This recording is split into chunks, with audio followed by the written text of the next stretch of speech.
people, their languages went to sleep, right? And people died in the mission as a result. And it's interesting, but they died a lot from malnutrition. They were actually given a caloric diet that was smaller portion size than the folks that were in Auschwitz. And so many people died because they were not able to get enough nutrition, right? So they were actually worked to death. And there was all kinds of diseases that came through. And people were put in quarters where they couldn't get out. There was no fresh air. And so this is actually what happened to my ancestors. And I know this because my ancestors were enslaved in two of those missions. Mission Dolores in San Francisco and Mission San Jose in Fremont. So my ancestors actually built those missions, right?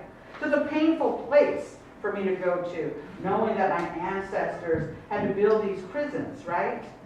And then Spain, so the mission system only lasted for about 99 years. They did their job, right? And then Mexico decided at that time that Spain had way too much land, so they were going to shrink the size of the land that the missions had and let them hold down a certain amount, and then they gave huge swaths of land to Mexican gentry, right? These land grants, Mexican land grants, to people like Peralta and Vallejo, right? You guys know those names, right, from around here. They still hold up around here, right? So Mexico took over the land, right? These are the 21 missions. It's really bad you can't see them, but it talks about the years that they were created and where they were.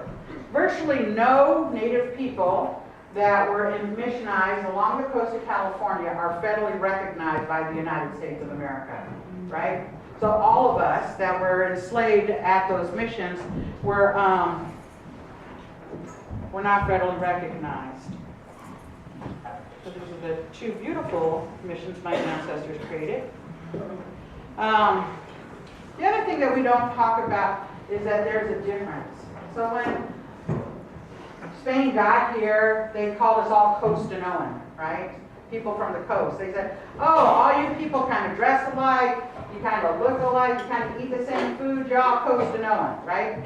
But actually, we're 8 different nations of people with 8 different languages and 8 different creation stories. Our songs and our dances are different from north to south. And within each of these places, these are language bases. We're broken up by languages.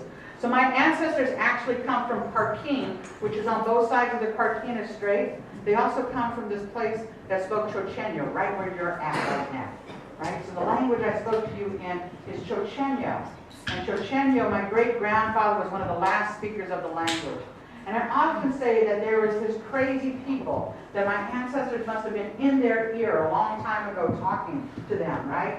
Because way before I was born and before my mother was born, that this man named J.P. Harrington, who was a linguist, who was crazy, who people will talk about being nuts. He died being broke. His wife divorced him because he couldn't give up this ghost of trying to write down the languages that were dying, right? So he actually wrote down notes of my great-grandfather's language that was going to sleep. And he took down songs that are on wax cylinder at the Smithsonian in Washington, D.C. And why would this guy do this? Why would he do that? Who cares, right? They were only Indians. But he did. And because of that, we have the ability to bring these languages back from being asleep. My daughter is bringing back the languages of being that was asleep at one time. She's beginning to dream in those languages. She's teaching my grandchildren the language. So the language is going to come back. The language coming back to the land that it was erased from is important not just for Ohlone people. It's important for people here to know the places that you're at, to know the names of the creeks that